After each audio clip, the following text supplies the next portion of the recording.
သနာတော်နှစ်2569နှစ်ကောဇာတက္ကရာ1385ခုနှစ်ဓမ္မဝါဆိုလဆန်း10ရက်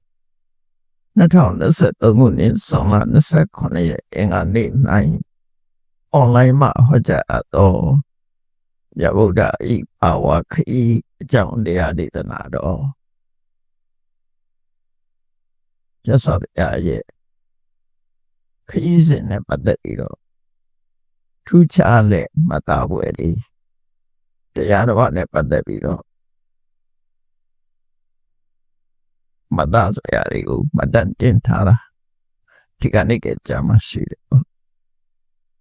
အဲ့ဒီမှာသင်္ကေတိတုတ်မှာမှတ်တမ်းတင်ထားတာလေးတခုပြောရမယ်ဆိုမြတ်စွာဘုရားဟာရှင်ငါရချမ်းရံပြီးတော့မလာတိုင်းနဲ့မှခီးကြွတယ်အဲ့တော့မလာတိုင်းဆိုတာဝိစီတိုင်းပြီးလို့ရှိရင်မလာတိုင်းကိုရောက်တယ်မြတ်စွာဘုရားရဲ့ခီးစဉ်နဲ့မှာခဏခဏတွေ့ရတယ်ပေါ့နော်ဒါကနောက်ဆုံးခီးတော့မဟုတ်ဘူးရှေ့ပိုင်းကြွတဲ့ခီးတွေနဲ့မှာပါရှေ့ပိုင်းဆိုမှတော့တော်တော်နောက်ကျတဲ့ခီးပေါ့တော်တော်နောက်ကျတယ်ဆိုတာမြတ်စွာဘုရားတက်တော်ဟာ80နီးပါးအရွယ်မှာကြွတဲ့ခရီးတို့ဖြစ်ရအဲ့ဒီသင်္ကေတိတုတ်မှာမြတ်စွာဘုရားမလတိုင်းမှာယဟန်900နဲ့ခရီးကြွတယ်တဲ့ခရီးကြွတဲ့အခါမှာမလတိုင်းမှာဘာဝဆိုတဲ့မြို့လေးတစ်မြို့ရှိတယ်အဲ့ဒီဘာဝမြို့မှာတိုင်းမဲ့သူနိုင်လိုက်တယ်ကနေကတိုင်းစစ်ပွဲမှာလူ2သိန်းလောက်ထိခိုက်တယ်3သိန်းကျော်သေသွားတယ်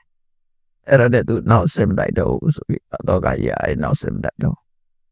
အဲ့တော့သူနဲ့အလည်းကနေအိန္ဒိယလောက်မချေဘူးလို့ပြောကနေနိုင်ငံကြီးတွေပိုးချဲလာတယ်ညမပြည်ပြောမယ်ဆိုလို့ရှိရင်နော်ဒါပဲကြီးရဲ့ညမနိုင်ငံတော့အဲ့တော့ဒါတော့သိကြပါလိမ့်မယ်တမိုင်းသွားတယ်ပထမမြန်မာနိုင်ငံတော်ဒုတိယမြန်မာနိုင်ငံတော်တတိယမြန်မာနိုင်ငံတော်စရုဒ္ဓမြန်မာနိုင်ငံတော်ဆိုခဏရှိတဲ့မြန်မာနိုင်ငံတော်စရုဒ္ဓမြန်မာနိုင်ငံတော်တော့မချေဘူးနော်မချေဘူးအမြင့်ဒေသတွေဆုံးရှုံးနေတာတွေရှိတယ်ဥပမာပဲဆိုတော့စရုဒ္ဓမြန်မာနိုင်ငံတော်ကမဏိပူရတို့အာသံတို့အဲ့ဒါတွေကမြန်မာပြည်ထဲမှာပါဟောတချို့အားအခုမြန်မာပြည်ပြည့်ပဲရောက်သွားပြီအဲ့လိုလေးတွေတော့ရှိတယ်နော်ဒါသမိုင်းကြောင့်လည်းကြည့်လိုက်လို့ရှိရင်အဲ့တော့မြတ်စွာဘုရားကသက်တော်90လောက်90ကျော်80နီးအရွယ်လောက်ပါဘုရားအမြဲတမ်းခရီးသွားတယ်သက်တော်ကြီးတဲ့ခရီးသွားတာဘာလို့ခရီးသွားတာတော့ဆိုဘုရားပွင့်လာတာကိုကလောကသားရဲ့အကျိုးအတွက်ပွင့်အဲ့တော့မြတ်စွာဘုရားစီလာရောက်ဖူးမြော်ခြင်းမရှိတဲ့ဖူးမြော်နိုင်ခြင်းမရှိတဲ့တဲ့ရွယ်ကြီးတဲ့ပုဂ္ဂိုလ်တွေကလေးသူငယ်တွေဟာစပေါ့ဒေသအသီးသီးမှာရှိတဲ့ပုဂ္ဂိုလ်တွေ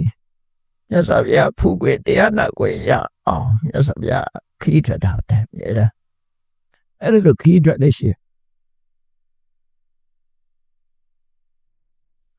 အဲ့တော့ဒီကနေ့အခုထွက်လာတဲ့ခရီးရတော့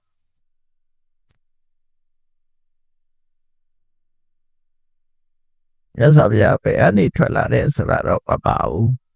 မန္တတိုင်းထဲမှာခရီးသွားရင်ပါဝါမြို့ကိုရောက်လာတယ်အဲ့ဒီအစထားတာနော်ပါဝါမြို့ကိုရောက်လာတယ်ရောက်လာတဲ့အခါကျတော့ပဋိစ္စယစုံနာရဲ့အဲ့ဥယျာဉ်ထဲမှာနေတယ်နောက်ဆုံးခရီးမှာလည်းပဲအဲ့တိုင်းပဲလေစုံနာရဲ့ဆွမ်းကိုစားပြီးတော့ဝန်းလျှော်တာလေနောက်ဆုံးခရီးအဲ့ဒါတက်တော့80ဒါအဲ့ဒီခရီးမဟုတ်ဘူးအဲ့ဒီဆော်တဲ့ခရီးအဲ့တော့မြတ်စွာဘုရား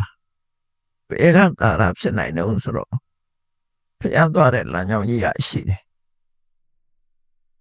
ကာတိကောသလတို့တက္ကတို့ကလာလို့ရှိရင်ကပိလောကနေပြီးတော့ကာတိကောသလဖြတ်အဲ့ဒီအနေပြီးတော့မလဖြတ်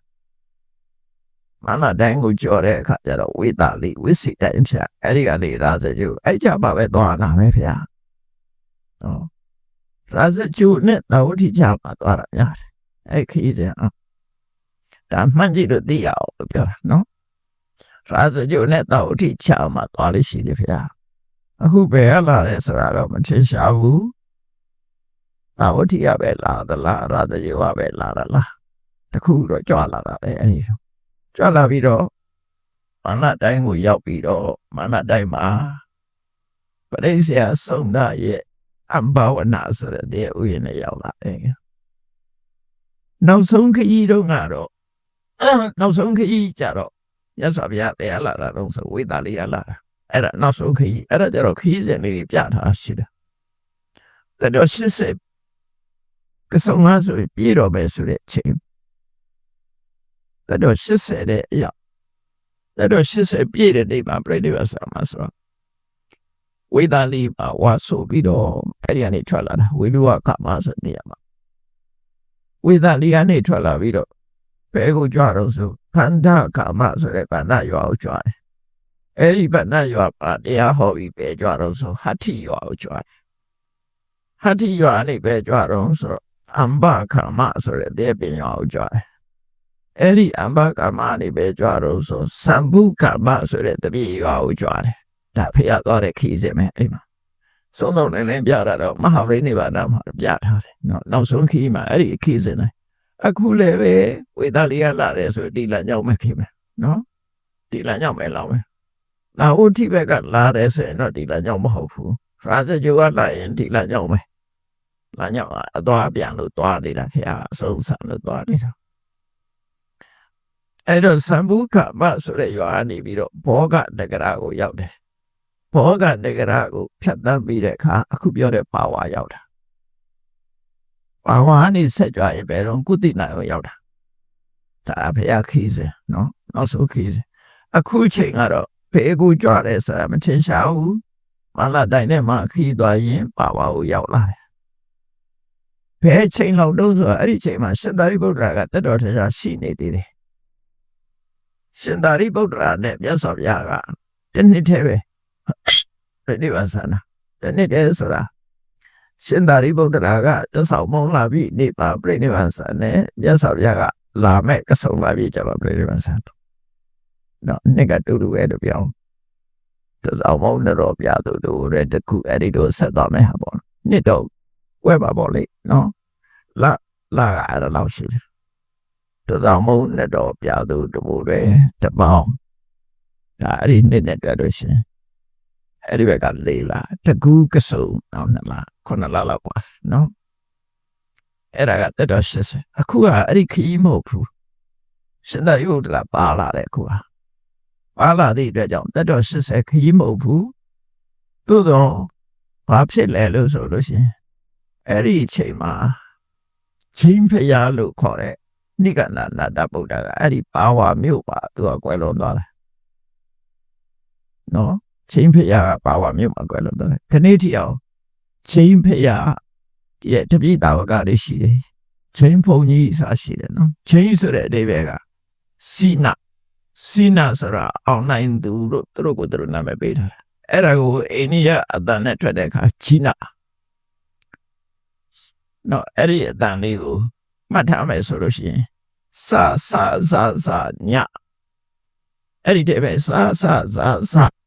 အဲ့ဒီလေးလုံးအတန်ကွဲတယ်လို့မှတ်ထားပမာကစာလုံးစာလေးစာကွဲစာပြည့်စလို့ဖတ်တယ်အိန္ဒိယအတန်နဲ့ကြတော့ကြလို့ဖတ်တယ်နော်ကြစာလုံးကြတော့ကြ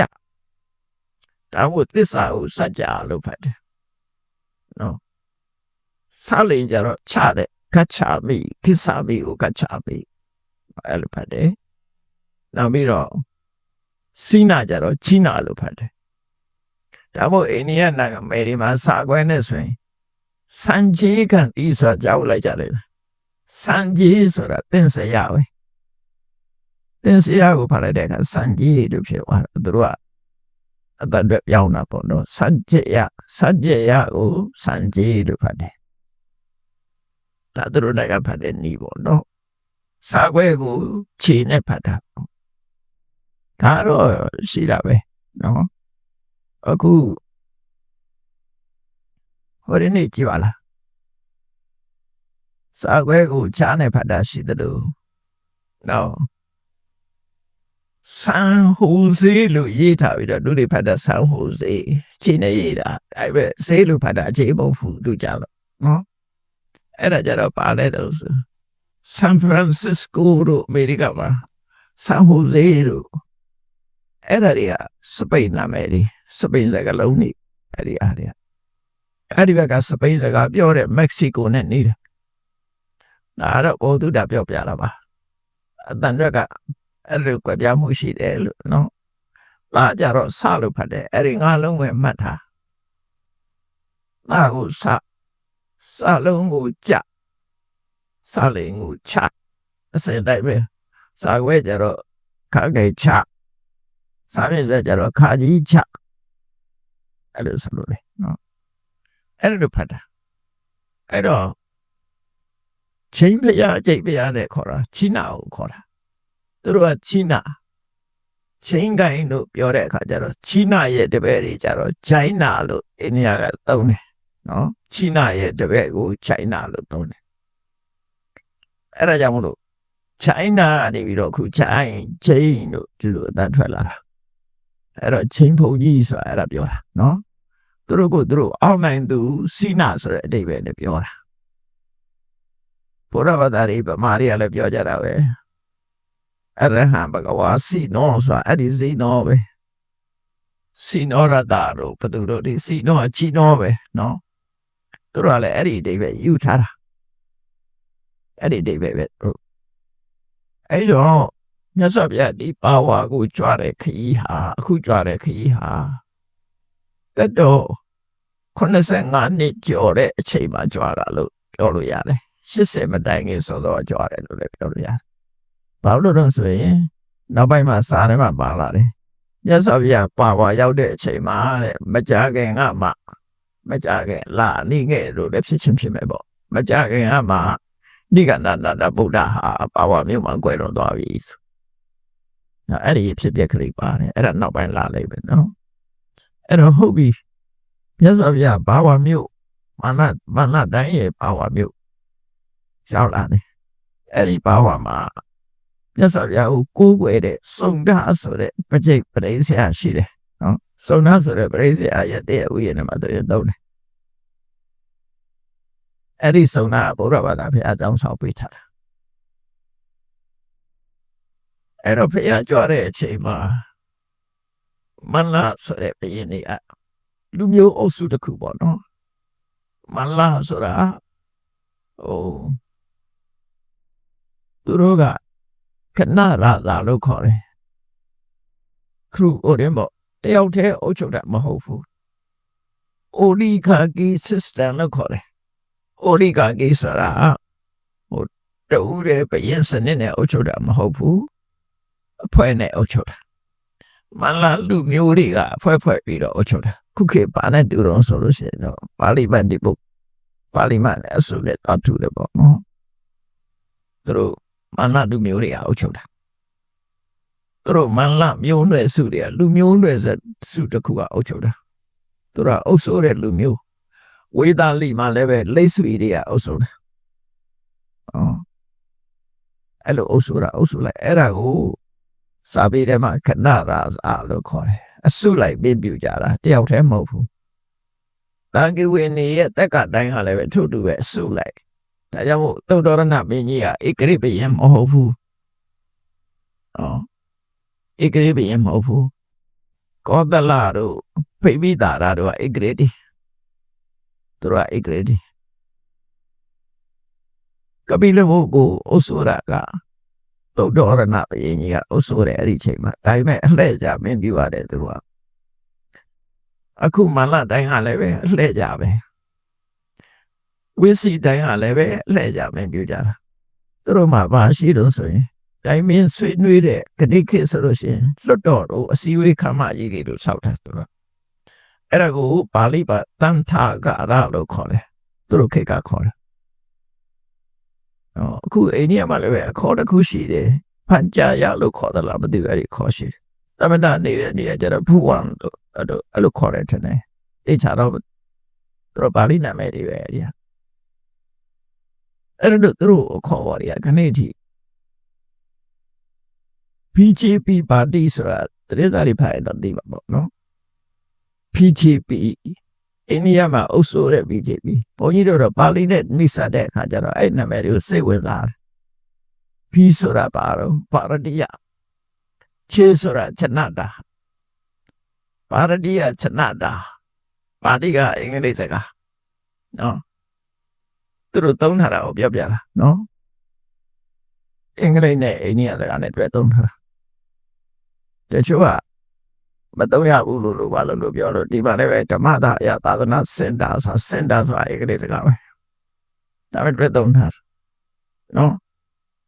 တချို့ကအဲ့ဒါသုံးတာပဲအပြစ်လို့ထင်နေတယ်ဗမာတွေကညနေအုံနောက်ကလေးကြုံနေတယ်သူပြန်နိုင်ကနေပါပါရတိယစာသူတို့နိုင်ငံဘာရလို့ခေါ်တယ်ပါရတနိုင်ငံတော်ပေါ့ပါရတိယချနတာဆိုတာစနတာလူအပေါင်းလူထုလို့ဆိုလို့တယ်ဗမာစကားလည်းကြတော့လူထုသို့မဟုတ်ပြည်သူလို့နေပဲရတယ်စနတာဆိုတာပြည်သူသို့မဟုတ်လူထုခဏခေတ်တော့ပြည်သူလို့သုံးတယ်ပါရတိယချနတာပါတိဆိုတာပါရတိယပါရတနိုင်ငံပြည်သူပါတီလို့ဆိုလို့တယ်အဲ့ဒီအရာတွေပေးကြည့်ပါဟုတ်လားမဟုတ်လားနော်ပေးပြီးပါအတီးပြုတ်ပေါ့ BJP လို့ခေါ်တယ်သူကဒီဟိုနေတော့ကလည်းပဲအဲ့ဒီနာမည်တွေသုံးတယ်သူကပါတယ်သူတို့သုံးတယ်သူက BJP ဆိုတာတစ်ခုရှိသေးတယ်အဲ့ဒီကတိဟိုတော့ဟာGBP တဲ့သူတို့ကြတော့အဲ့ဒါတော့သပုံတိဟိုသပုံက GBP ဆိုတာတိဟိုသပုံဗမာပြည်မှာရှစ်လေးလုံးခါတော့အရေးခင်းဖြစ်နေတယ်လို့တိဟိုမှလည်းဘုန်းကြီးတို့အဲ့ဒီအချိန်ရောက်သွားတာဆိုပြဿနာတွေကြီးကျယ်ဖြစ်တယ်အဲ့ဒါ GBP ပါလိ GBP ဆိုတာ GVP ချီရဲ့ဝီရဲ့ပီရဲ့ GVP အဲ့ဒီကလုံးကလည်းဗာအဓိပ္ပာယ်တော့ဆိုခြေကချနတာပဲတူတူပဲသူတို့ပါလိပြည်သူဝိမု ക്തി ဆိုတာလွတ်မြောက်ရေးပြည်သူလွတ်မြောက်ရေးအဲ့နာမယ်နော်ပြည်သူလွတ်မြောက်ရေးပါတီပဲလေ GVP အဲ့ဒီ GVP ပါတီကအဲ့ဒီမှာဟိုတနင်္ဂနွေလုံးကိုညမြင်နေပြောက်လုပ်ထားတာနေကြတော့မရှိဘူးပဲဒီမှာမသိရှူချီပေါ့လေကနေခေါ်တဲ့အနာဂရောင်လုပ်ပြီးတော့ညကြတော့သူတို့ထွက်လာပြီးဟိုဝင်တိုက်တာ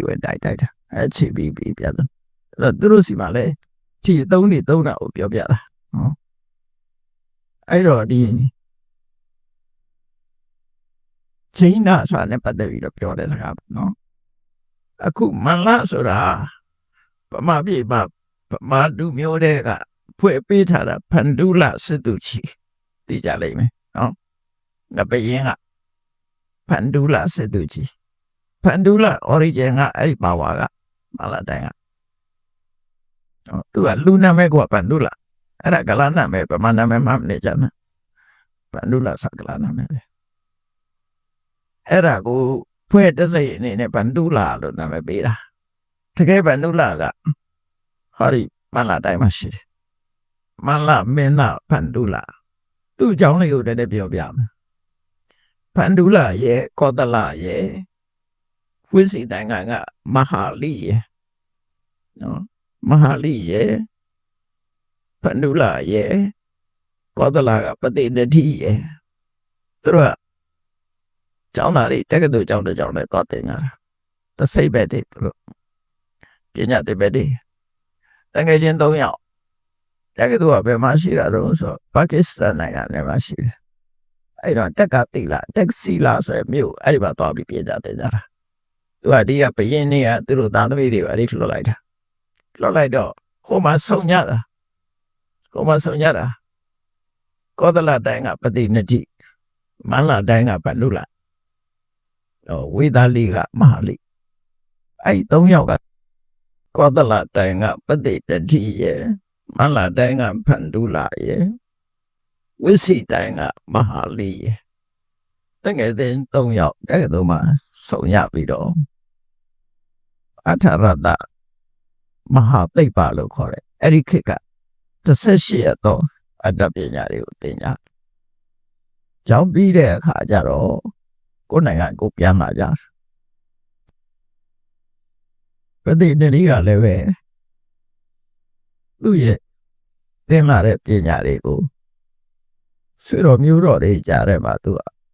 အစွမ်းပြရတယ်သူတော့ဗာပြတယ်ဆိုတာမသိဘူးမဟာလိကလည်းပဲထို့တူပဲဝေဒာလိပြည်မှာသူ့ရဲ့အတတ်ပညာကိုပြတယ်ဖန္ဒုလမနမင်းသားဖန္ဒုလလည်းပဲအတတ်ပညာပြတယ်သူကဗာပညာပြတော့ဆိုတော့ဝါအစီပေါင်း60တစီမှာဝါလုံးပေါင်း60ဝါလုံးပေါင်း60ကိုတစီဝါလုံး60ကိုတစီအဲ့ဒီလိုအစီပေါင်း60အဲ့ဒါကိုသူကဓာတ်တိုင်းပေါ့ဓာတ်နဲ့ခုတ်ပြအဲ့ဒီဝါစီ60ကိုတည်နေနေအောင်အဲ့ဒီဝါစီတွေကိုဓာတ်နဲ့ခုတ်တဲ့အတတ်ပညာကိုသူပြတယ်အဲ့တော့သူတို့ဆွေတွေမျိုးတွေထဲမှာချက်လက်စီဖြစ်တဲ့လူတွေလည်းရှိတယ်သူကပညာထူးချွန်ပြီးတော့အဲ့ဒီတတ်တယ်ဆိုတော့တိတ်တဆိတ်အဲ့ဒီဝါစီတွေထဲမှာတန်ချောင်းတွေထည့်ထားကြတစိတွေမှာတန်ချောင်းတွေထည့်သွားအစီ60ဆိုတန်ချောင်းတွေ60လောက်တာပထမတစီတော့ခုံပြီးတော့ဖြတ်ပြလိုက်တယ်ဒီကနေပြတ်သွားတယ်ဒုတိယအစီကိုလည်းပဲအဲ့လိုပဲခုံပြီးတော့ဖြတ်လိုက်တယ်ပြတ်သွားတာပဲသူဒါပထမထက်တယ်ပေါ့တန်ပါတယ်ဆိုတော့မသိအောင်နောက်ဆုံးအစီရောက်တဲ့အခါမှာနောက်ဆုံးစီတော့လူကလည်းပေါ်တာလည်းဖြစ်မှာပေါ့နော်နောက်ဆုံးအစီဆိုတော့အားလျှော့လိုက်တာလည်းဖြစ်နေနောက်ဆုံးအစီခုတ်တဲ့အခါမှာတန်နဲ့ဓာတ်နဲ့ညှိပြီးတော့အတန်နဲ့တန်ထွက်သွားတယ်ဝါဒမဟုတ်ပဲနဲ့အဲ့ဒီအတန်ထွက်သွားတယ်တန်ညင်းထိတဲ့အတန်တစ်ခုထွက်တယ်ပြတ်သွားတယ်အဲ့တော့ကြည့်လိုက်တဲ့အခါကျတော့ဝါစီတိုင်းမှာတန်ချောင်းတွေပါနေတာတွေ့ရတယ်အဲ့ဒါကိုသူကဒါအပြစ်ချပြီးတော့ငါရဲ့ဆွေတွေမျိုးတွေကငါပေါ်မှာမကောင်းကြဘူးပေါ့နော်အခေကြီးတယ်မှာတန်ပါတယ်လို့ငါ့ကိုသတင်းပေးရအတမမီအောင်ခုတ်ပြမယ်ပေါ့သူအဲ့တော့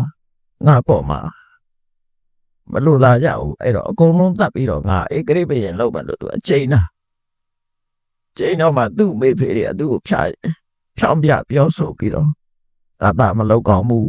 ဒါကအစင်လာမရှိဘူးဆိုတဲ့အကြောင်းသူ့ကိုဖြောင်းပြတဲ့အခါမှာအဲ့ဒါဆိုရင်ဒီတိုင်းကမှမနေတော့ဘူးဆိုပြီးတော့သူ့တငယ်ချင်းကောသလရှိတဲ့စီထွက်သွားတယ်အဲ့ကောသလကသူ့စစ်သူကြီးခံတာအဲ့ဒါမနုရစစ်သူလို့ခေါ်တယ်သူဇလန်ကအရှိကြီးပဲအဲ့ဒါလောက်ဖက်ရတာအဲ့တော့မနတ်တိုင်းကဖန္ဒုလာဆိုတဲ့စစ်သူကြီးရဲ့စွမ်းရည်တတိယအမတမကြီးမားတယ်အဲ့ဒါကိုကွန်ပျူတာအနေနဲ့ဗမာပြည်ကဖန္ဒုလာစစ်သူကြီးဆိုတာဖွဲ့တဲ့စိတ်အနေနဲ့ပေးတာလူနာမဲ့မဟုတ်ဘူးဆိုတာသိအောင်လို့ပြောပြတာတော့ကြဖန္ဒုလာဆိုတာဗမာပြည်ကမှတ်တယ်ဦးမတော့ကြဗမာပြည်ကလူကပွဲအစစ်ကအဲ့ဒီမနတ်တိုင်းမှာရှိတယ်အဲ့ဒီမနတ်တိုင်းမှာရသော်ဗျာရောက်သွားတော့မနတ်တိုင်းကလူတွေကဘုရားရောက်သွားတဲ့အချိန်မှာသူတို့မြို့တော်ပါဝါမှာအစည်းအဝေးခမ်းမဆောင်ကြီးအသစ်ဆောက်လုပ်အဲ့ဒါကြီးပြီးတဲ့အချိန်ရောက်သွားတာဘုရားရောက်သွားတဲ့အချိန်ကျတော့ဘုရားရောက်လာတယ်ဆိုတော့ဝမ်းမြောက်ဝမ်းသာဖြစ်ကြတယ်အဲ့ဒီလွတ်တော်ကြီးရဲ့နာမည်ကသူတို့ပေးထားတဲ့နာမည်ကဥပ္ပတကလို့နာမည်ပေးထားတယ်အဲ့ဒီဥပ္ပတကဆိုတဲ့ဒီလွတ်တော်ကြီးအစည်းအဝေးခမ်းမကြီးကိုဖျားကြွလာတဲ့ဆိုတော့ဝန္တာအားရဗုဒ္ဓဘာသာတွေရှိတော့မြတ်စွာဘုရားကိုတညအဲ့မှာပြည့်မယ်ဆိုတော့တညချိန်ပေးဖို့မင်္ဂလာယူတဲ့အနေနဲ့ဖျားနဲ့တန်ခါတွေကိုအဲ့ဒီပြည့်နေပြင်ပြီးတော့အဲ့ဒီမှာအခင်းတွေပါလေအကုန်လုံးခင်းစီဘီတွေပါလေထုံးအဲ့ဒီခေတ်ကတော့ဖနက်စီးတာမဟုတ်အစာဦးတဲ့ဝင်ခြေစေးရတယ်ခြေစေးလက်စေးကအခုလည်းတချို့ပါတဲ့ခြေစေးတဲ့နော်ခြေစေးတဲ့အကျင့်ကဗမာပြည်အတူတွေတော့မရှိတော့ မရှိဘူးအဲ့ရလူတွေကထုံးစံလုပ်ဖြစ်အဲ့အစာအုပ်တွေဝင်ချစ်စေရမယ်မြတ်စွာဘုရားလည်းချစ်စေတာဒါကြောင့်မို့ချစ်စေးအိုးအကြီးတဲ့ထားတဲ့တာက900ချစ်စေလို့ရအောင်အဲ့ဒီစာအုပ်တွေဝင်တော့မယ်ဆိုလို့ရှိရင်ချစ်စေကြတယ်ဆေးပြီးတော့တန့်စင်တဲ့ခြေထောက်နဲ့အဲ့ထက်ဝင်မြတ်စွာဘုရားဘုဒ္ဓထိုင်းနေဆိုတာကိုဖော်ပြထားတယ်မြတ်စွာဘုရားကအလဲဘဟုတဲတယ်မှာထိုင်နေတဲ့နော်အလဲဘဟုတဲတယ်မှာထိုင်တယ်အလဲပေါက်မှာအလဲတိုင်းကြီးတစ်ခုရှိတယ်ပေါ့ကိုနိုင်ကြီးခေါ်မှာပေါ့အဲ့ဒီအလဲတိုင်းကြီးကိုမိကြောပေးပြီးတော့မြတ်စွာဘုရားအရှိဘက်ကိုမျက်နှာလဲပြီးတော့ထိုင်တယ်အရှိဘက်နတ်ရံကိုကြောပေးပြီးတော့ဘာဝါကလူတုကမြတ်စွာဘုရားဘက်ကိုမျက်နှာမူပြီးတော့ထိုင်တယ်ကျန်တဲ့ယဟန်တွေကနောက်မျက်နှာကနေပြီးတော့မြတ်စွာဘုရားရဲ့နောက်ကျောဘက်ကိုမျက်နှာမူပြီးထိုင်ကြတယ်ဆိုတော့ဘုရားကိုဝိုင်းထိုင်ကြတယ်ဆိုတဲ့အဓိပ္ပာယ်ရတယ်ဘုရားရဲ့ရှေ့တဲ့မှာကလူတုပရိသတ်နောက်ကျောကယဟန်တာယဟန်တွေနော်ယဟန်900အဲ့လိုဝိုင်းထားတာဝိုင်းပြီးတော့ထိုင်နေတဲ့ပုံစံဖះကအလဲဘဟုတ်တဲ့မှာထိုင်နေအဲ့လိုထိုင်ပြီးတော့မြတ်စွာဘုရားညတော့နဲ့တော့တခေါင်တော့ရောက်တော့ဝန်ဆက်နိုင်ကြော်တော့ဒီပေါ့လေမြတ်စွာဘုရားတရားဟောတာဥယျံကုန်သွားသည့်ထီအောင်တရားဟောတယ်ဘာတရားဟောတယ်ဆိုတာဒီမှာတော့ဖော်မပြဘူးလူတုပိသတ်ကိုတရားဟောတယ်ဆိုမြတ်စွာဘုရားဟောနေကြတရားလို့ပြောရမယ်ဆိုရင်ဌာနကထာဌာနကုသိုလ်နဲ့ပတ်သက်တဲ့တရားတွေဟောတယ်ပြီးရင်သီလကထာသီလနဲ့ပတ်သက်တဲ့ကုသိုလ်တရားတွေဟောတယ်နောက်ပြီးရင်ဌာနသီလရှိရင်လူပြည်နတ်ပြည်ဆိုတာရောက်တဲ့နတ်ပြည်ရဲ့အကြောင်းကိုဟောတယ်ဒါအကျိုးဖော်ပြတဲ့အနေနဲ့ဟောတာဟောဒီဌာနသီလလုပ်လို့ရှိရင်ဒီလိုချမ်းသာတဲ့ပုံလေးဆိုတာရှိတယ်အဲဒီကိုရောက်နိုင်တယ်အဲ့ဒါကိုတက်ကကထာလို့ခေါ်တယ်လူဆိုတာလေချမ်းသာတဲ့ဆိုမှလှုပ်ချင်တာလေဒီတိုင်းပဲလှုပ်ချင်မှာဆင်းရဲဒုက္ခဘယ်သူမှမကြိုက်ဘူးချမ်းသာတာကြိုက်တယ်အဲ့တော့တက်ကကထာဆိုတာဟောပြီးတော့ဒီထဲမှာပျော်မွေ့နေမှာဆိုလို့သက်သာဗျာကာမနာအာရိနဝကထာအဲ့နတ်ပြည်ဆိုတာပြောစရာကောင်းတာတော့ဟုတ်တယ်ဒါပေမဲ့ကာမဂုဏ်အာယုဆိုတာကွာအိမ်မက်တွေပါခဏလေးပဲပြီးဆုံးသွားမှာပါလူတွေတွေ့တာဘာမှမဆိုတော့အဲ့ဒီအချိန်မှာပြန်ဖြတ်ချတဲ့သဘောပေါ့နော်ဒါနကုသိုလ်လုပ်ဒီလမ်းဆောက်တီးအဲ့ဒါဆိုရင်ဟောရတို့ချမ်းသာတဲ့ပုံမှာရောက်နိုင်တယ်ဒါပေမဲ့အဲ့ဒီချမ်းသာတဲ့ဆိုတာလည်းထာဝရမဟုတ်ပါဘူးနော်ထာဝရမဟုတ်ပါဘူး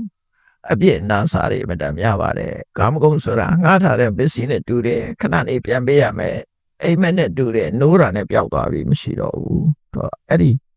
ကာမဂုဏ်အာယုန်ရဲ့အပြစ်တွေကိုမြတ်စွာဘုရားအစတုထာအနေနဲ့ဟောတယ်အဲ့ဒီနောက်ကြတော့ဒီကာမဂုဏ်နဲ့အာယုန်တွေကိုလွတ်လိုက်မယ်ဆိုလို့ရှိရင်မိတော့အတိတဲ့ချမ်းသာတဲ့ချမ်းသာစွာရှိတယ်ဆိုပြီးတော့နိခမေအာနိတတကထာဆန်ချမ်းသာတို့နိဗ္ဗာန်ချမ်းသာတို့အကြောင်းတွေကိုမြတ်စွာဘုရားဟောတာအဲ့တော့ပါဆွေးလို့ကပေါ့နော်လူဆိုတာလေကောင်းတယ်ဆိုမှလုပ်ချင်တာလေအဲ့ဒီကာမဂုဏ်အာယုချမ်းသာတဲ့ပိုကောင်းတာဒီချမ်းသာပိုကောင်းတယ်အဲ့တော့လူတွေကစိတ်ဝင်စားတာပေါ့နော်ကောင်းတာတွေလုပ်ပြီးအကောင်းဆုံးချမ်းသာဆိုတာနိဗ္ဗာန်ပဲဆိုတာနောက်ဆုံးမှသစ္စာလေးပါကိုခေါ်တယ်ဒုက္ခမကောင်းတာတွေခေါ်လိုက်တယ်အဲ့ဒီမကောင်းတဲ့ဒုက္ခကိုဖြစ်စေတတ်တဲ့တဏှာအကြောင်းကိုခေါ်တယ်ပြီးတဲ့အခါကျတော့အဲ့ဒီဒုက္ခတွေမရှိတဲ့និရောဓကိုခေါ်တယ်အဲ့ဒီនិရောဓရောက်အောင်မဲ့လမ်းကြောင်းကိုဟောပြတယ်ဆိုပြည့်စုံတယ်ညဆိုရ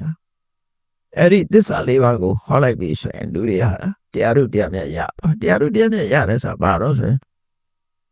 ရှင်နေမှရှိတဲ့လောဘဒေါသတွေကိုဖယ်ရှားနိုင်သွားတာအဲ့ဒါကိုပြောတာ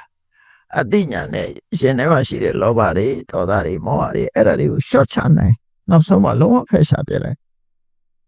အဲ့ဒီအဆင့်ရောက်အောင်ရသော်ဗျာပို့ဆောင်ပေးတာနော်အဲ့ဒီပို့ဆောင်ပေးပြီးတော့တညာလုံးအဲ့ဒီတရားတွေညဥ်ရံပေါ့လေအကုန်လုံးဟောပြီးတဲ့အခါကျတော့ကဲအချိန်တွေတော့ကုန်သွားပြီအိမ်ပြန်ညတော့လူတွေကိုပြန်လွှတ်လိုက်တယ်ဘယ်ချိန်လောက်တော့ဆို7 နာရီလောက်ပေါ့လေညဥ်ရံကုန်းဆုံးတဲ့အချိန်မှထီအောင်ရဆိုဗျာ7 နာရီ7 နာရီလောက်သူတို့ပြန်လွှတ်လိုက်ပြန်လွှတ်လိုက်တော့ယဟန်တွေကတော့ တရားနဲ့နာနေတဲ့ခါတိုင်းနဲ့ညဆိုရင်သိအိတ်ကြတာမဟုတ်ဘူးတရားထိုင်ကြတာခုလည်းမြတ်စွာဘုရားတရားနာနေတော့ယဟန်တွေကတမာတိနဲ့နာတာဖြစ်တဲ့အတွက်ကြောင့်ကြောအောင်နာတို့ခါနာတာတို့ညောင်းတာတို့မရှိဘူးသူတို့မှာနော်တမာတိစွမ်းအားနဲ့မို့ဘလောက်ထိုင်ရနိုင်တယ်သူတို့စိတ်ကငြိမ်နေတာအဲ့တော့မြတ်စွာဘုရားကတရားပလင်ကနေဆင်းပြီးတော့ရှင်သာရိပုတ္တရာကိုပြောတယ်ကဲမန္နတုမျိုးတွေတိုင်းပြည်သားတွေပြန်သွားတဲ့အခါမှာအင်္ဂါတွေကတုတ်တောင်မလို့ငြိမ့်နေကြတယ်ထိုင်နေကြတယ်အဲ့ဒီမှာမြတ်စွာဘုရားရှင်သာရိပုတ္တရာကိုပြောတယ်သာရိပုတ္တရာတဲ့ရှဟန္တာကတွေဟာအချက်စိတ်မရှိကြသေးဘူးစောနေသေးတယ်ပေါ့ခါတိုင်းလည်းဒီစိတ်အိတ်တာမဟုတ်ဘူးစောနေသေးတယ်အဲ့ဒါကြောင့်မို့သူတို့တရားဆက်ပြီးတော့ဟောလိုက်ပါငါကတော့ခါညောင်းသွားပြီခဏလှည့်လိုက်အောင်မယ်အဲ့ဒါပြောတာဖေ။ပိဋိမေအာခိလာယတိခါညောင်းသွားတယ်အဲ့ဒီခါဘာလို့ညောင်းတာတော့ဆိုတော့ဒါခန္ဓာကိုယ်ရဲ့သဘာဝပဲလေကြာကြာထိုင်တော့အဲ့တော့တဏှိကြောင့်ပြထားတာတော့6နှစ်ပတ်လုံးဒုက္ခရစေရကျင့်ထားတဲ့ဓာတ်လေးရှိတယ်ပေါ့အဲ့တော့ကြောင့်ခါညောင်းတယ်အဲ့ဒီခါညောင်းတော့အညောင်းကြီးဆန့်လိုက်အောင်ပဲလဲမယ်ဆိုပြီးတော့ရသော်ဗျာကထတောင်တဲ့ကိုကြီးမှာရသော်ဗျာလဲလျောင်းဖို့ဆိုတဲ့ဟိုတွေကိုပြင်ထားတယ်အဲ့ဒီမှာသွားပြီးတော့ရသော်ဗျာတရင်တော့လဲနေတဲ့အချိန်မှာရှင်သာရိပုတ္တရာဟောတဲ့တရားကအရှိကြီးပဲဒီနေ့တရားတော့ဟောလို့မရဘူးနောက်ရက်ဒီမှာဆက်ဟောလို့ရအောင်အဲ့ဒီမှာရှင်သာရိပုတ္တရာကသူတို့ကြားထားတဲ့တရင်တစ်ခုရှိတယ်ဒီဘာဝမျိုးမှာဖြစ်ပြသွားတဲ့တရင်တစ်ခုကဘာလို့ဆိုငကိုကနာလန္ဒမှာနေတာချိန်ဖရာကြီးကမဟာဝီရနိကနန္ဒဗုဒ္ဓဆိုတဲ့ချိန်ဖရာကနာလန္ဒဆိုတာဘယ်မှာရှိတော့ဆိုရင်ဒီရာဇဂုမြို့နားမှာရှိတာသူကအဲ့ဒီနာလန္ဒမှာနေတဲ့ဥပါလိဆိုတဲ့တတိယကြီးချိန်ဖရာကိုကိုးကွယ်တာမကြခင်ကဥပါလိကဘုရားဘာသာပြောင်းသွားတဲ့အခါမှာအဲ့ဒီချိန်ဖရာကနာလန္ဒမှာမနေတော့ဘာဝကိုပြောင်းသွားတာဇမကြီးလည်းထိခိုက်သွားတယ်အဲ့ဒါလို့သွားပြီးတော့ဘာဝရောက်တဲ့အခါမှာမကြခင်ပဲပြန်တော့မူသွားတယ်ပေါ့ချိန်ဖရာအဲ့ဒီချိန်ဖရာပြန်တော့မူတဲ့နောက်ပိုင်းမှာဒီမကြခင်ကပြန်တော့မူတဲ့နောက်မှာပဲမြတ်စွာဘုရားအဲ့ဒီရောက်သွားတာဒါဆက်ထားတာအဲ့လိုဆက်တာအဲ့တော့နိကနန္ဒဗုဒ္ဓချင်းကောင်းဆောင်ဆုံးသွားတဲ့အခါကျတော့ဘာဖြစ်တော့ဆိုသူ့တပည့်ကနှစ်ချမ်းကွဲသွားတယ်နော်အုပ်စုနှစ်ခုကွဲသွားတယ်အုပ်စုတစ်ခုအခုလည်းပဲနိကနကိုင်းမှာအုပ်စုနှစ်ခုရှိတယ်အဲ့တော့ကွဲတာလည်းဖြစ်နိုင်တယ်ပေါ့အုပ်စုနှစ်ခုကဘာလို့ဆိုရင်ဝလစ်စလက်ဝတ်တဲ့ခိုင်နဲ့အဝတ်ဖြူဝတ်တဲ့ခိုင်ဆိုနှစ်ခုကွဲသွားတယ်ဝလစ်စလက်ခိုင်ကထိရှာပရာလို့ခေါ်တယ်သူတို့အတန်နဲ့ထိရှာဆိုတာအယမျက်နာပဲထိတာအမရဆိုတာအဝတ်အယမျက်နာသိပဲနဲ့သူတို့ရဲ့အဝတ်ဆိုတော့သူတို့မှာဘာမှအပေါ်ဝတ်တာမရှိဘူးလို့ပြောတယ်မိပွေးတိုင်းဖာပွေးတိုင်းနော်အဲ့ဒီခိုင်ကထိရှာပရာလို့ခေါ်တယ်သူတို့အတန်နဲ့နော်ထိရှာပရာဆိုခိုင်ထိတာအမရအယမျက်နာဆိုတဲ့အဝတ်ကိုဝတ်ထားတယ်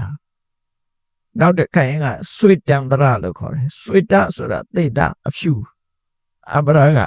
အဝတ်ဖြူဝတ်တဲ့ခိုင်ရတဲ့ခိုင်အဲ့လိုခုခေတ်မှာကိုနှစ်ကိုင်းရှိတယ်သူတို့မှာအဝတ်မို့တဲ့ခိုင်ရဲ့အဝတ်ဖြူဝတ်တဲ့ခိုင်ရဲ့အဲ့ဒီနှစ်ကိုင်းရှိသွားတယ်အဲ့ဒီနှစ်ခိုင်ကွဲသွားတဲ့အခါမှာနောက်အုပ်စုကွဲပြီဆိုတဲ့တကားမြပြီပေါ့များကြပြီချင်းဆဲကြဆိုးကြစကနာထိုးကြနဲ့မင်းမသိပါဘူးမင်းမတတ်ပါဘူးငါမတတ်တာဆိုတဲ့ဟာမျိုးတွေပြောလာကြတယ်ပေါ့လေမင်းပြောတာမှားတယ်ငါပြောတာမှန်တယ်ဆိုပြီးတော့အချင်းမြရံဖြစ်ကြတယ်ရံဖြစ်တဲ့အခါမှာအကြီးကျယ်ရံဖြစ်တော့စိတ်ဆက်ပေးလို့ကိုမရလောက်အဲ့ဒီရံမွဲကြီးတယ်ကြီးလာတယ်ပို့ပြီးတော့အုပ်စုနှစ်ခုကတိုက်ခိုက်မှုတွေထအောင်ဖြစ်လာနော်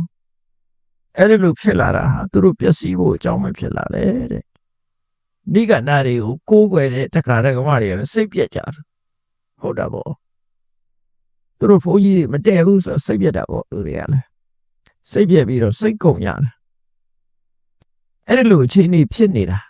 ပါပဲမှာနိဂန္ဓကကြီးတစ်ခုတော့ကွဲသွားတာကွဲအဲ့ဒီအချိန်လေးမှာရှင်သာရိပုတ္တရာတို့ကမြတ်စွာဘုရားတို့ရောက်သွားတာရောက်သွားတော့ရှင်သာရိပုတ္တရာကိုမြတ်စွာဘုရားတရားဟောဖို့ဆိုပြီးပြောတဲ့အခါမှာမိန့်တဲ့အခါမှာရှင်သာရိပုတ္တရာကတရားပွဲအစမှာပါပြောတော့ဆိုငါရှင်တို့တဲ့နိဂန္ဓနတ္တဗုဒ္ဓဟာဘာဝမှာမကြခင်ကနေကွယ်လွန်သွားပြီတဲ့အဲ့ဒီကစားထားသူကနော်မကြခင်ကွယ်လွန်သွားတယ်သူကွယ်လွန်သွားတာနဲ့တပြိုင်နက်နိဂန္ဓကကြီးကနှစ်ပိုင်းကွယ်သွားတယ်နှစ်ပိုင်းကွယ်သွားပြီသူတို့ဟာအုပ်စုတွေကွယ်ပြီးတော့တယောက်နဲ့တယောက်ညှင့်ခုန်လုပ်ပြီးတော့အာကိုရမဲ့ပြီးတော့ဖြစ်နေကြတယ်အဲ့လိုဖြစ်တာကသူဟောတဲ့တရားကမမှန်လို့ဖြစ်ရတာပါတဲ့ရှင်သာရိပုတ္တရာနော်သူဟောတဲ့တရားကအမှန်မဟုတ်ဘူးတဲ့အမှန်တရားနဲ့ဝေးနေတယ်ဒါကြောင့်မို့လို့အမှန်မဟုတ်ဘူးငြိမ်အေးမှုကိုမပေးနိုင်ဘူးထပ်ပေါက်ကိုမပေးနိုင်ဘူးဒါကြောင့်မို့မှန်မှန်ကန်ကန်ဟောတဲ့တရားမဟုတ်ဘူးကိုယ်ပိုင်ဉာဏ်နဲ့သိတဲ့တရားမဟုတ်ဘူးအစင်လာဟောတဲ့တရားညတော့ပြီတရားဟောတဲ့ဆိုတာအစင်လာတွေဟောကြတာလေခေါ်တော့မြတ်စွာဘုရားကြတော့အဲ့လိုအစင်လာဟောတာမဟုတ်ကိုယ်တိုင်သိတဲ့တရားဟောတာကိုယ်တိုင်သိတဲ့ကိုယ်တိုင်ကျင့်သုံးပြီးသိတဲ့တရားကိုဟောတာဒါကြောင့်မို့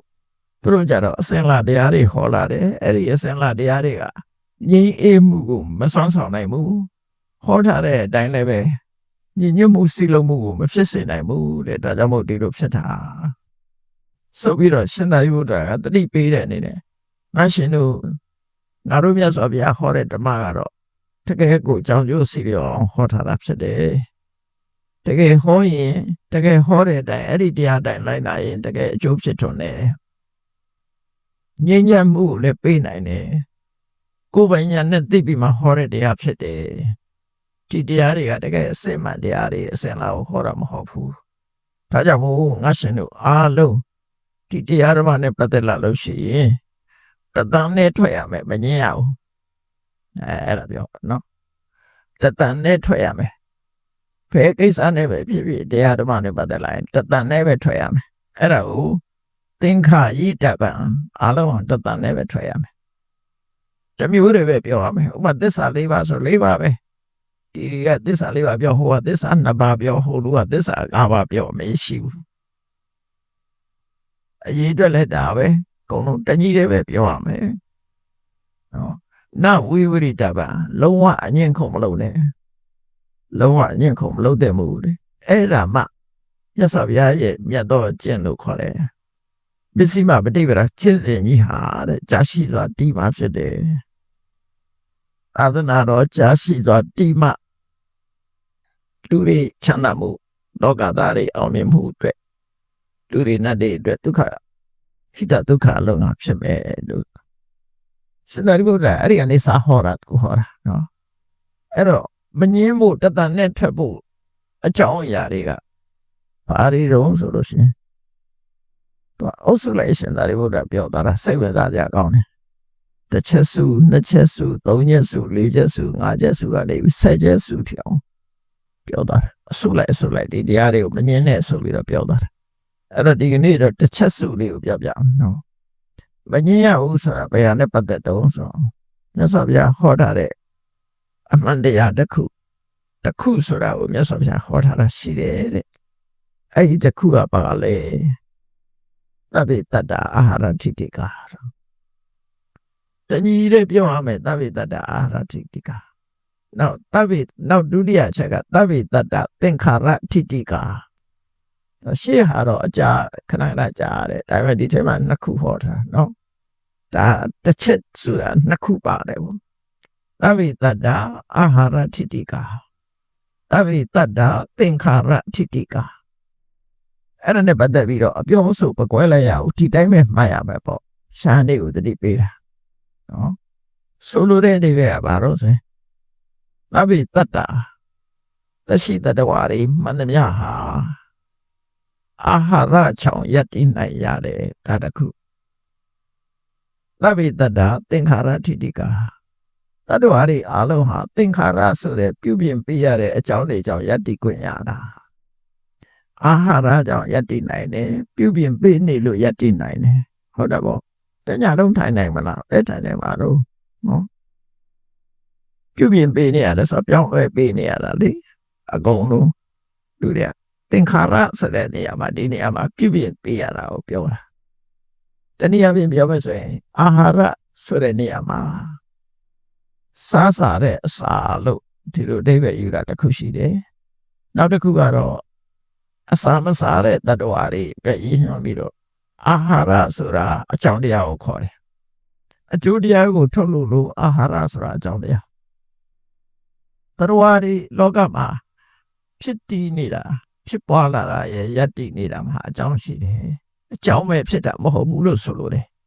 နော်အကြောင်းတရားတွေရဲ့ပြုပြင်မှုရှိတယ်အကြောင်းတရားတွေအာဟာရဆိုတာစွမ်းဆောင်မှုသင်္ခါရဆိုတာပြုပြင်မှုဒီအဓိပ္ပာယ်လေးကိုမှတ်ရအောင်နော်နှစ်ခုစလုံးဟာအာဟာရကလည်းအကြောင်းတရားပဲသင်္ခါရကလည်းအကြောင်းတရားပဲတတ္တဝါအားလုံးယတ္တိနေတာဟာနော်စွမ်းဆောင်မှုပေးထားလို့ထိတ်သိမ်းမှုအကြောင်းတရားကြောင့်ဖြစ်တာတတ္တဝါတွေအားလုံးယတ္တိနေတာဟာပြုပြင်ထိတ်သိမ်းထားလို့ယတ္တိနိုင်တာတစ်ခုစလုံးဟာအကြောင်းတရားတွေပဲအကြောင်းမဲ့တတ္တဝါတွေဟာယတ္တိနေတာမဟုတ်ဘူးဆိုတာကိုဒါတတန်နဲ့ထွက်ရမယ်နှစ်တန်ဖြစ်မလို့ဖြစ်မလို့ဆိုသဗ္ဗတတ္တဟာရတ္တိကတတ္တဝါအားလုံးဟာအကြောင်းကြောင့်ယတ္တိတာမဟုတ်ဘူးဆိုရင်တတ္တဝါအားလုံးဟာဘုရားသခင်ရဲ့တကူကြောင့်ယတ္တိတာလို့အကြောင်းမဲ့ယတ္တိတာလို့အဲ့လိုတွေဖြစ်ကုန်နိုင်တယ်လေအကြောင်းတရားကိုလိုက်ပြီးတော့ရှောက်ပြောလို့ရှိရင်မြတ်စွာဘုရားမဟုတ်ဘူးတစ်ခုတည်းပဲအာဟာရလို့ဆိုတဲ့အကြောင်းတရားကြောင့်ယတ္တိတာပြုပြင်ထိတ်သိမ်းမှုဆိုတဲ့အကြောင်းတရားကြောင့်ယတ္တိတာအဲ့တော့တတ္တဝါတွေဖြစ်လာဖို့ယတ္တိဖို့အတွက်ဘာတွေတုံးဆိုအဝိဇ္ဇာတဏှာကံအာဟာရနော်အမှန်မသိတဲ့အဝိဇ္ဇာရဲ့အမှန်မသိလို့တွေ့တာတဲ့တဏှာရဲ့အမှန်မသိသည့်အတွက်ကြောင့်လှုပ်ချင်ရလုံးမိတဲ့ကံတရားရဲ့စားတော့တဲ့အစာအာဟာရရဲ့အကြောင်းတရားရဲ့အာဟာရဆိုတာဒီအစာလေးတွေပြောတာမဟုတ်ဘူးအကြောင်းတရားတွေကိုလည်းပြောတယ်လေရှုတာလည်းအကြောင်းတရားပဲအောက်ဆီဂျင်လည်းအကြောင်းတရားပဲနော်အဲ့ဒါနဲ့ပတ်သက်ပြီးတော့အထက်ကရာမှာတော့ဆွေးနွေးထားတာရှိတယ်ဆွေးနွေးထားတာသဗ္ဗတတ္တအာဟာရတိတိကအစာအာဟာရကိုယူမယ်ဆိုရင်နော်အစာမစားတဲ့တတ္တဝါရှိတယ်ဆိုတော့ပြမဘုံကတတ္တဝါတွေစားမစားပိဋိဘက်ခါပိဋိဘက်ရှိတယ်ဒီလိုလူပြေကလူတွေတို့စားတယ်လို့နတ်တွေကနတ်သုဒ္ဓစားတယ်လူပြေကစံကြုံစားတယ်ထမင်းစားတယ်အဲ့တော့တိရစ္ဆာန်တွေကမြက်စားတာတို့အသားစားတာတို့သူကလည်းသူရှိကြတယ်အဲ့ကြတော့ဘာပြဿနာဖြစ်တော့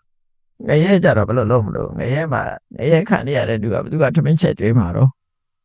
သူတို့ထမင်းချက်ချိန်ရှိရလားမရှိဘူးအဲ့မှာနော်အော်ဟင်းညီညွတ်နေရတာဆန်ရောင်းမဲ့လူလည်းမရှိဘူးဆန်သေးလည်းမရှိဘူးနော်တွင်းစားဖို့တို့ချုပ်မို့တို့ဘောင်းမို့တို့ဝယ်စရာလည်းမရှိဘူးကော်ဖီလည်းမရှိဘူးအဲ့ဒီမှာအဲ့ကြတော့သဗ္ဗတတ္တအာဟာရတိကဆိုငရဲသားတွေမပါဘူးလို့ပြောမှဆိုတော့မဟုတ်ဘူးငရဲသားတွေကလည်းအာဟာရရှိတယ်အာဟာရတော့ဆိုရင်အာဟာရနဲ့ပြောမယ်ဆိုရင်သူတို့ပါဇက်သေးရှိတဲ့တွေးမြို့ချတာအာဟာရပဲတဲ့နော်အဲ့ဒီအစားအစာကိုမယူဘူးဆိုရင်သူတို့ရဲ့အာဟာရကကံတရားတဲ့အကြောင်းတရားလို့ဆိုလို့တယ်ပေါ့အာဟာရဆိုတဲ့စကားလုံးကလူတွေစားတဲ့တရဝါတွေစားတဲ့အစာဆိုတာကအထိပ္ပယ်တစ်ခုအကြောင်းတရားဆိုတာအထိပ္ပယ်တစ်ခုနှစ်ခုနော်အတညတဘုံကပြပါကြီးကရုပ်ခန္ဓာပဲရှိတယ်သူလည်းပီတိမှမဖြစ်တာမဖြစ်ပေမဲ့လို့သူအသက်ရှင်နေတယ်လေအဲ့ဒါကြတော့ခုနကံတရားတွေလေအာဟာရပဲသူ့အတွက်လေအကြောင်းတရားတွေကတော့အားလုံးရှိကြတယ်ပေါ့အဲ့တော့တရားမှန်သမျှအကြောင်းကင်းပြီးတော့ယက်တည်တာမရှိဘူးဆိုတဲ့အိဗယ်ကိုဖော်ပြတယ်နော်လူတွေကတော့ထမင်းစားခြင်းပြီဆိုရွတ်လိုက်သေးတယ်သဗ္ဗတတ္တအာဟာရတိတိကတဲ့အသက်ရှိကိုစားတယ်ဆိုတဲ့အိဗယ်လေးပြောတော့မှာတော့စားလို့စားတာပါသူစားခြင်းလို့စားတာဒါပဲပြောလိုက်သေးတာသဗ္ဗတတ္တအာဟာရတိတိကမစားလို့ဖြစ်လို့စားရတယ်ဆိုတဲ့ပုံစံမျိုးပြောလို့ရှိကြတယ်ပေါ့နော်အဲ့တော့သဗ္ဗတတ္တအာဟာရတိတိကတော်အားလုံးဟာအာဟာရကြောင့်ယက်တည်နေတာဆိုတဲ့နေရာမှာနှစ်ခုမှတ်ထားလူတွေစားတဲ့အစာအာဟာရတွေလည်းအာဟာရနော် ပိတိဆိုတာလည်းအာဟာရမျိုးချတဲ့တွေကလည်းအာဟာရပဲကတရားကလည်းအာဟာရပဲသူတို့မှထားအကြောင်းတရားတွေကလည်းအာဟာရပဲလို့နောက်တနည်းပြောမယ်ဆိုလို့ရှိရင်သက်ရှိသက်မဲ့နှစ်ခုကြည့်လိုက်သက်ရှိတတဝမှန်သမျှဆိုင်ရာသူအကြောင်းတရားလေးတွေနဲ့သက်ရှိတာတစ်ပင်ကြတော့ရောတစ်ပင်တွေကလည်းကြည့်တယ်ရှည်မလောင်းရင်သေးတယ်လေဟုတ်တယ်မလားတစ်ပင်တို့ပန်းပင်တို့ရေမလောင်းရင်သေးတယ်လေရေဟောစာကုန်သွားရင်လည်းသေးတယ်လေခြားကိုက်ရင်လည်းသေးတယ်အဲ့ဒါတွေလည်းအာဟာရဆိုတာရှိတာပဲနော်အဲ့တော့အာဟာရဆိုတာအကြောင်းကိုဆိုလို့တယ်လို့ဒီလိုမှတ်ရမယ်အဲ့ဒါကြောင့်နောက်ကသဗ္ဗေတ္တအာဟာရတိတိကသရဝရိဟာအာဟာရကြောင့်ယက်တည်နေရတာဖြစ်တယ်သရဝရိဟာပြုပြင်စီရင်ပေးတဲ့အကြောင်းတရားကြောင့်ယက်တည်နေကြတာဖြစ်တယ်ဆိုတာဒီအကြောင်းနှစ်ခုဧကောဓမ္မောတစ်ခုတော့တရားဆိုတာနဲ့ပတ်သက်ပြီးတော့လုံးဝမငင်းပါနဲ့တဲ့ဒါနဲ့ပတ်သက်ပြီးငင်းခုံမလုပ်ပါနဲ့ဒါလုံးဝမှန်ပါတယ်ချောင်းကဲနဲ့တရားဆမ်းရှိဘူးတရားရဲ့ယက်တည်မှုဆိုတာအကြောင်းပေါ်မှာယက်တည်နေတယ်ဆိုတော့ဒီအချက်နဲ့ပတ်သက်ပြီးတညီတဲ့လက်ခံချက်တော့မယ်ဒါမှလောကသားတွေအတွက်ဟိတဒုက္ခဖြစ်ပြီးတော့မြတ်စွာဘုရားရဲ့ဆုံးမတွေကြာရှိတိမှာပါလို့ရှင်သာရိပုတ္တရာဒီတစ်ချက်စုနဲ့နှစ်ခုဟောလိုက်တဲ့တစ်ခုနော်နောက်တစ်ခါနှစ်ချက်စုနဲ့ကြတော့တော်များဟောထားတယ်33ခုနှစ်ခုအစုက33မျိုးဟောတယ်အဲ့ဒါလက်ဖြာကျမှဆက်ဟောပြအောင်33မျိုးအဲ့ဒါနဲ့ပတ်သက်ပြီးတော့လည်းမငင်းနဲ့တဲ့သုံးချက်စုနဲ့ပတ်သက်ပြီးတော့လည်းပဲဟောထားတာအများကြီးပဲနော်40ကျော်တယ်3ခုနဲ့ပတ်သက်ထားကြတော့40ကျော်တယ်40နဲ့50နဲ့9ခုအဲ့လိုဟောသွားတာအဲ့ဒီအချက်တွေဟာစိတ်ဝင်စားကြကောင်းတဲ့အချက်တွေပေါ့ရှင်သာရိပုတ္တရာဒါတွေနဲ့ပတ်သက်ပြီးမြတ်စွာဘုရားဟောတဲ့တရားတွေကိုအနှစ်ချုပ်ပြီးတော့ဒါတွေနဲ့ပတ်သက်ပြီးအငြင်းခုန်မလုပ်ဖို့ဒီကနန္ဒဗုဒ္ဓရဲ့တရားတွေနဲ့ပတ်သက်ပြီးအငြင်းခုန်တွေဖြစ်ပြီးတော့သူတို့ဟာစိတ်ပြည့်စရာဖြစ်လာအောင်ရှံဖြစ်ကုန်ရတယ်တော့မြတ်စွာဘုရားမရှိတဲ့အခါမှာအဲ့ဒါတွေရမဖြစ်ဖို့ကျွတ်တင်ပြီးတော့ဆုံးပါတဲ့စကားပဲဒါနော်ဒါကြောင့်တရားချစ်ခင်သူတော်စင်ပြိတ္တပေါင်းတို့မြတ်စွာဘုရားရဲ့ဘာဝခီးမှာရှင်သာရိပုတ္တရာကကျွတ်တင်ပြီးတော့သာသနာတော်အတွန်းရှိမြတ်စွာဘုရားရဲ့အဆုံးအမတရားတွေနဲ့ပတ်သက်ပြီးအငြင်းခုန်တွေမဖြစ်ရအောင်ကျွတ်တင်ပြီးတော့သင်္ကိတိဓမ္မတွေကိုဟောကြားဆုံးမခဲ့တာဖြစ်တယ်အဲ့ဒီသင်္ကိတိဓမ္မတွေနဲ့ပတ်သက်ပြီးတော့ဘုရားကိုကြီးညိုကိုးကွယ်ကြတဲ့ပုဂ္ဂိုလ်တွေအားလုံးဟာတတနဲ့ထွက်ပြီးတော့လိုက်နာကျင့်သုံးကြရမှာဖြစ်တယ်အငြင်းမပွားပဲနဲ့ဒီပေါ်မှာပဲလုံးဝယက်တိပြီးတော့နော်ကျင့်ကြကြုတ်ကိုအထောက်ကြမှာဖြစ်တယ်လို့ကိုယ်စီမှတ်သားပြီးကြိုးစားအထောက်နိုင်ကြပါစေကုန်သတည်းရှိစချရအောင်အရှင်ဖေယတပည့်တော်တို့သည်ဓမ္မအတိညာရရှိမှသာလေနိဗ္ဗာန်ချမ်းသာကိုရမော့ပြုနိုင်ပါသောကြောင့်ဓမ္မအတိညာရရှိစေရန်ရှိတန်ကြလျက်ဓမ္မတပင်စင်ကျင့်ပါပြုလို့ကြ၍အဝဒဒါနဓမ္မဒါနတရားလူတော်ကိုပေးလူကြပါကုန်၏တရားတော်မြတ်ကိုယူသည်လေးမြတ်စွာမမတ်သားသာအာယုံထားလျက်လာကြပါကုန်၏တရားတော်မြတ်ကိုတတ္တဗဝတ္ထုအစုစုတို့ဖြင့်ပူဇော်ကြပါကုန်၏ယနေ့ယခုအထောက်ပြုလို့ကြရသောဤကောင်းမှုဤကုသိုလ်စုစုသည်နိဗ္ဗာန်ချမ်းသာ၏